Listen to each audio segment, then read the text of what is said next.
Wow, super ఉంది కదా ఈ స్ట్రీట్ పైన. బిల్డింగ్ పైన చూడండి పెయింటింగ్స్ ఎలా వేశారో, చాలా బాగుంది. నేను ఇప్పుడు ఒక ట్రామ్ స్టేషన్ లో దిగాను. అదిగోండి శివతై ఇజ్రాయిల్ అని రాస్తుంది కదా. ఇక్కడ నుండి నేను రైట్ సైడ్ తిరిగి ఒక 500 మీటర్లు నడుచుకుంటా వెళ్తే యేసు ప్రభు సమాధి ఉన్న ప్రదేశానికి వెళ్ళొచ్చు అంట. నేను ఇప్పుడు అక్కడికి వెళ్ళి ఆ విషయాల గురించే తెలుసుకుందాం మనం. ఇలా రోడ్డు క్రాస్ చేయాలనుకున్నప్పుడు మనం బటన్ ప్రెస్ చేయాలి. అప్పుడు కొంతసేపులో మనకి గ్రీన్ సిగ్నల్ పడుతుంది. జీసస్ కి సంబంధించిన చాలా ప్రత్యేకమైన ప్రదేశాలన్నీ ఇక్కడ ఉన్నాయి. నేను యాక్చువల్లీ వేరే చాట్ నుండి కవర్ చేయాల్సింది, కానీ నాకు నా హోస్ట్ హౌస్ పక్కనే ఉంది. అందుకనే నేను మొదట ఇక్కడికి వచ్చాను.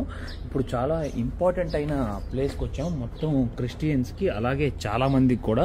ఇదిగోండి, టు ద గార్డెన్ టోమ్ అని పిలుస్తారు. ఇది welcome to the garden tome.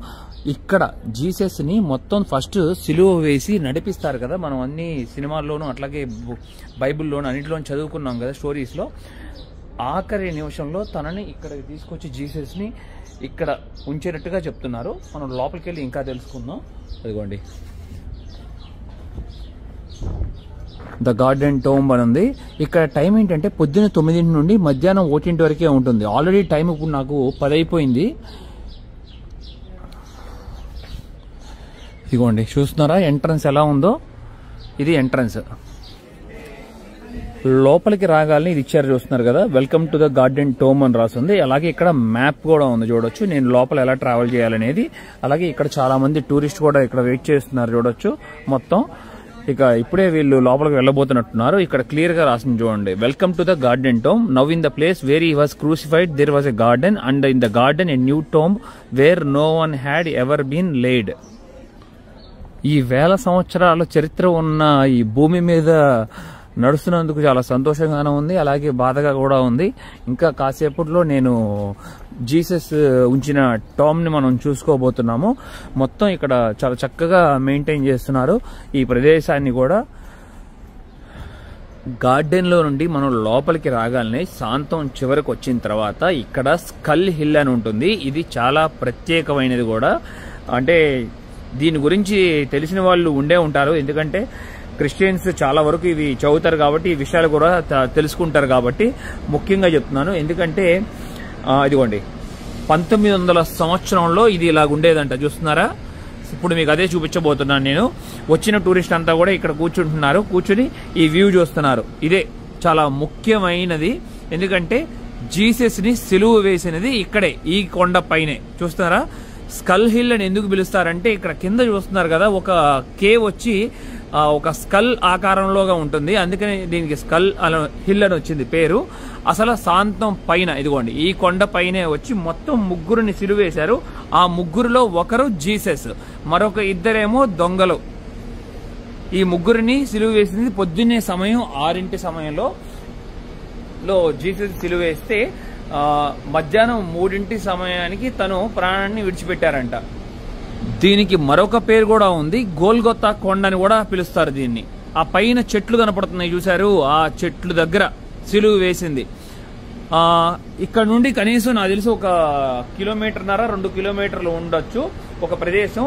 అక్కడ ఈ రోమన్స్ అనే వాళ్ళు శిక్ష వేశారు కదా జీసస్ ని, ఒక రాంగ్ పర్సన్ అన్నట్లుగా వాళ్ళు నిర్ధారించి ఒక 2 దొంగలతో మొత్తం ముగ్గురిని అక్కడి నుండి సిలువ మీద మోసుకుంటూ లాక్కుంటూ వచ్చారు. మీకు సినిమా చూస్తే మీకు అర్థమై ఉంటుంది, చాలా వరకు తెలుసుకునే ఉంటారు. అలా ఇక్కడికి వచ్చిన తర్వాత కాళ్ళకి చేతులకి పెద్ద పెద్ద సూదులు, బండబండ సూదులు గుచ్చి అసలు చాలా క్రూరంగా శిక్ష వేశారని చెప్పచ్చు. ఈ గోల్గొతా కొండ పక్కనే ఏదో గాని బస్ స్టేషన్ ఉంది చూసారా మొత్తం ఇదంతా.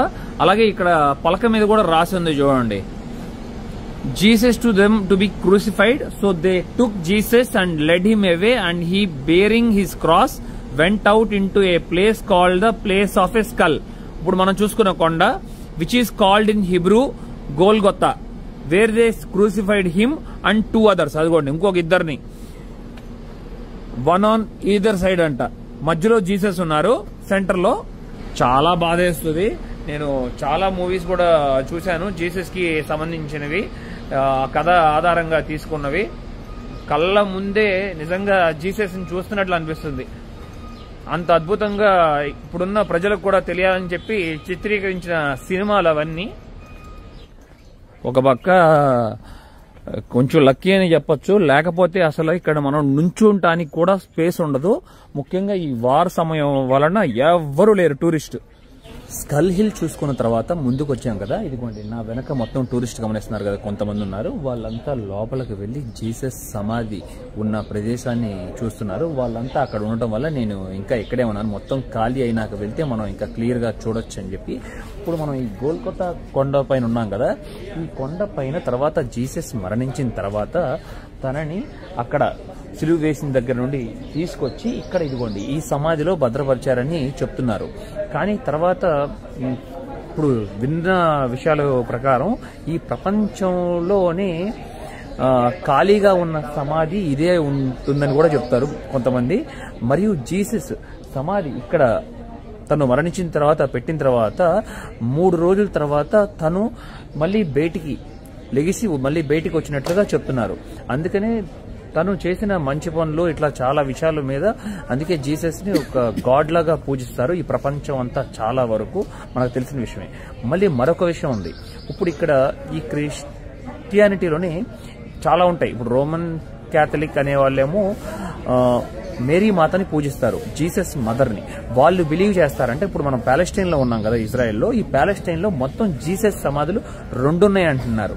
ఒకటేమో ఇది జీసస్ని పూజించే వారందరూ ఇక్కడే ఇదే అని బిలీవ్ చేస్తారు. అలాగే బైబిల్లో కూడా ఇదే అని ప్లేస్ ఉంటుందంట. మరొక ప్లేస్ ఉంది సిటీ మధ్యలో వచ్చి, అదేమో రోమన్ క్యాథలిక్ మేరీ మాతని ఫాలో అయ్యే వాళ్ళందరూ బిలీవ్ చేస్తారంట అక్కడని చెప్పి. అది కూడా వీలైతే నేను ఆ ప్లేస్ కూడా మిమ్మల్ని తీసుకెళ్తాను. ఈ పవిత్రమైన ప్రదేశాన్ని ఇంత దగ్గరగా చూస్తానంటే అసలు నాకే ఆశ్చర్యాన్ని కలిగిస్తుంది. ఎంతో మంది కలగంటూ ఉంటారు ముఖ్యంగా ఈ ప్రదేశాన్ని చూడటానికి. కనీసం వాళ్ళు రాలేకపోయినా ఈ వీడియో చూసి వాళ్ళు ఆనందపడతారని ఆశిస్తున్నాను నేను నిజంగా. ఇదిగోండి, Jesus Christ declared with power to be the son of God by the resurrection from the dead. ఇక్కడ గుండ్రంగా ఒక రౌండ్ గా ఒక ప్లేట్ ఉంటుంది. ఆ ప్లేట్ లేదు ఇప్పుడు చూస్తున్నారు కదా, అలా మూసివేసినట్టుగా ఈ సమాధిని. నిజంగా అద్భుతం అసలు. జీసస్ మళ్ళీ 3 రోజుల తర్వాత సమాధిలో నుండి బయటికి రావటం ఆశ్చర్యకరమైన విషయం కూడా ఇది. అందుకే ఎంతో మంది తనని పూజిస్తారు. తనను పూజించిన వాళ్ళకి ఎంత మంచి జరుగుతుందని కూడా నమ్ముతూ ఉంటారు. ఇదిగోండి అక్కడ చూసారా రౌండ్ గా ఎట్లా పెట్టారో. ఎంతో మందికి పవిత్రమైన ఈ ప్రదేశాన్ని ఇప్పుడు లోపలికి వెళ్లి మనం సందర్శిద్దాం. ఇదే చూస్తున్నారు కదా, జీసస్ తను మరణించిన తర్వాత ఇక్కడే పెట్టారు, ఇదే సమాధి. లోపలికి వెళ్లి చూద్దాం. ఇదిగోండి కరెక్ట్ గా నాకు తెలిసి ఇది 5 అడుగులు ఉన్నట్టుంది. చూస్తున్నారు కదా ఈ లోపలికి వెళ్లే దారి. లోపలికి వెళ్ళిన తర్వాత ఇదంతా మొత్తం లైమ్ స్టోన్. ఈ కొండ లోపల జీసస్ ని సమాధి భద్రపరిచారు అప్పట్లో. ఇదిగోండి 6.5 అడుగులు ఎత్తుంది. ఇంతకుముందు అసలు ఈ గ్రిల్ ఉండేది కాదు. సేఫ్టీ రీజన్స్ కోసం ఈ గ్రిల్ ఇక్కడ నిర్మించారు. ఇంతకు ముందు లోపలికి కూడా వెళ్ళేవారు, వెళ్ళి అక్కడ ప్రే చేసుకునేవారు చాలా మంది వరకు. ఇదిగోండి ఇదే సమాధి, మొత్తం జీసస్ సమాధి. కరెక్ట్ గా 3 రోజుల తర్వాత ఇక్కడ ఉంచిన తర్వాత తను బయటకు వచ్చినట్లుగా చెప్తున్నారు కదా. ఇదిగోండి ఈ ప్రపంచంలో ఇలాంటి సమాధి, ఎంటీగా ఉన్న సమాధి ఇదేనని చెప్తారు జీసస్ది.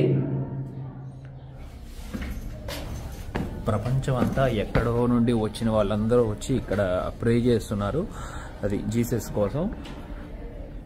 చూసాం కదా లోపల నుండి మనం వచ్చాం కదా ఇప్పుడే.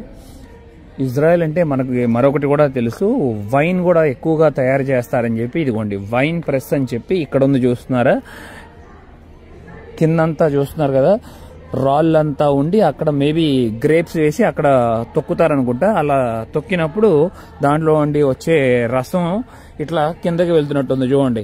అక్కడ ఒక తొట్టిలాగా ఉంది.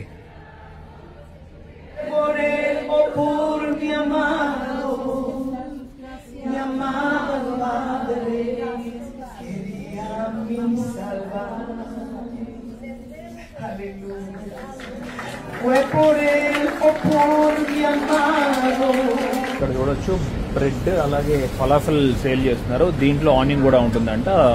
నా దగ్గర 5 చార్జ్ చేశారు, అంటే 110 రూపాయల వరకు.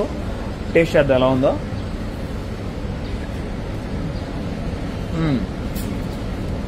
చాలా టేస్టీగా ఉంది. Thank you. సూపర్ ఉంది. ఒక్క నిమిషం ఇక్కడే కూర్చొని తినేసి ముందుకు వెళ్దాం నెక్స్ట్ ప్లేస్కి.